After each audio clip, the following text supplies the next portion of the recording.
Domestic violence for me started at the age of 13. I was in middle school, and there was a guy that I liked, and I thought he liked me as well. And we began to, I guess for lack of a better term, date.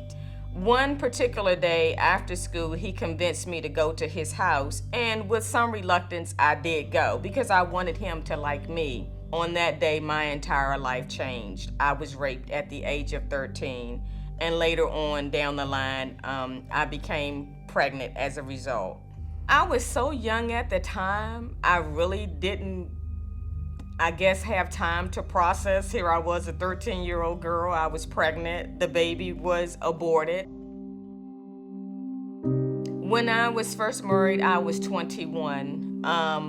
I dated the gentleman that I married, I dated for 3 years. I was 18 and he was in his early 20s. He was older and he had pretty much control over me. So I'm like, okay, well, I'm moving. And in the beginning, he would start off with just little, verbal abuse.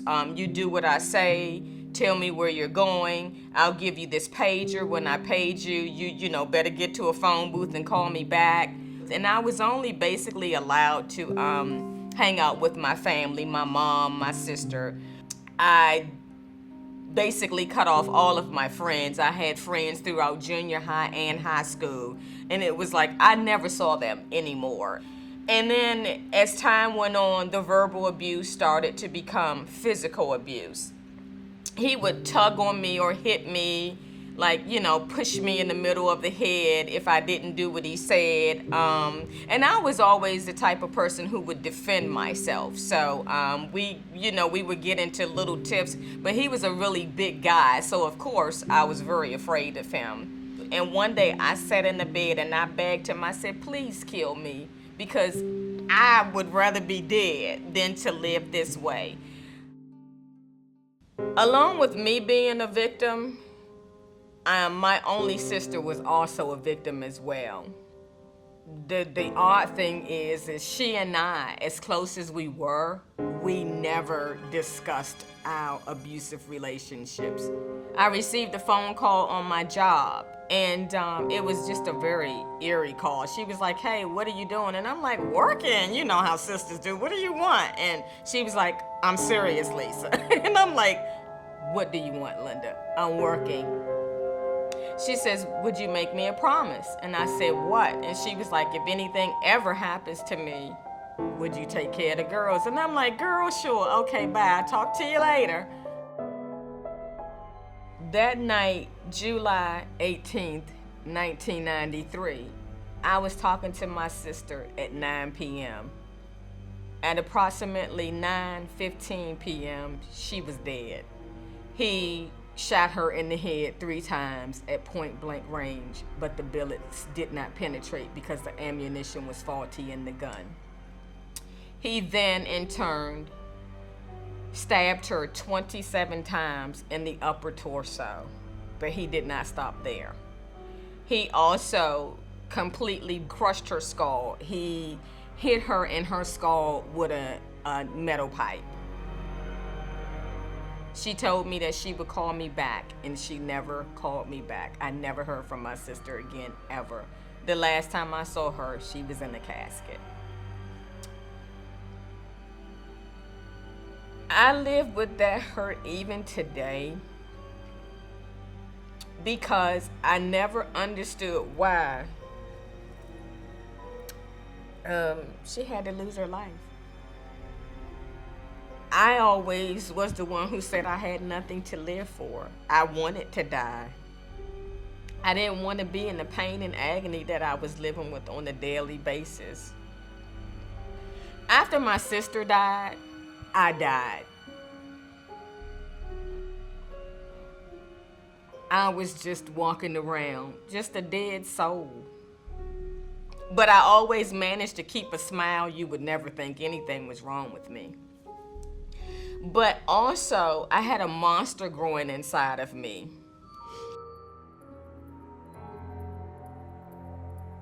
My daughter was in the 5th grade, and she had started to be bullied by a little boy at school. And one day she was physically assaulted by him in the classroom. I had several meetings with the school counselor, the principal, and even this little boy's mom. The bullying stopped from there because all of us figured, well, okay, maybe he understands the seriousness of his actions now that he's gotten in trouble. So it stopped for a while, but one particular day, I guess he decided that he was going to pick with her. I went to my daughter's school to pick her up one Friday, and that was in February of 2014. And I looked at my daughter at that time, and it was so strange, the look on her face. I said, "Who did this to you?" And she looked, and when she told me, it was the same little boy. And I said, "Where is he?" Well, they dismissed him early. But as we were getting ready to get into the car, the little boy comes walking down the street. I no longer saw a little boy, and I no longer saw my daughter. And I looked at my daughter again, and I looked at him, but when I looked at her, she was my sister. And when I looked at him, he was every abuser that had ever beat me, and he was the person who murdered my sister. I almost killed an 11-year-old boy that day. The only thing I remember being told is I had him dangling in the air with one hand, and I was holding on to his neck so tight that he started coming out of his clothes. His clothes were falling out of him. From that day forward is when I decided that I needed healing. And the only way that I would gain my healing is through helping others.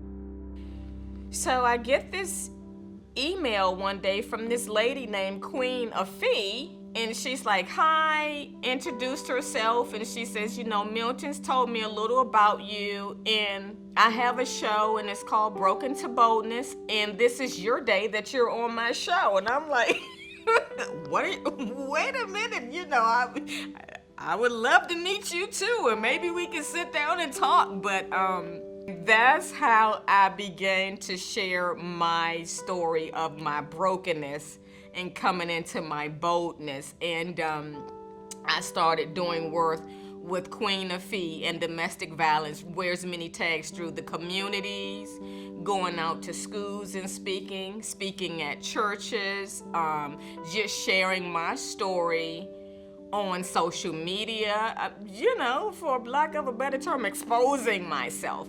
And my healing comes through hearing other people saying, "Hey, you have helped me. Thank you so much. I've gone through a similar situation and I've never said anything and I'm in pain." And that's how I gained my healing. To current victims first, there is help out there. You can't get out of an abusive relationship or situation on your own. It's very dangerous. You're putting your life at stake. I would like to say to first abusers, you don't just become abusers. It comes from somewhere, through your childhood or some traumatic experiences somewhere in your life that you've gone through. But you can find healing. To survivors, gain healing through helping. Share your story. Don't be silent. Don't live your life in isolation and bondage. Someone out here needs to hear your story so that they can have hope, and so that they can know that they can come out, and so they can know that there is a better life. I'm Lisa Council. I describe myself as love, peace, joy, and I am the voice for the silent. I am Linda's voice.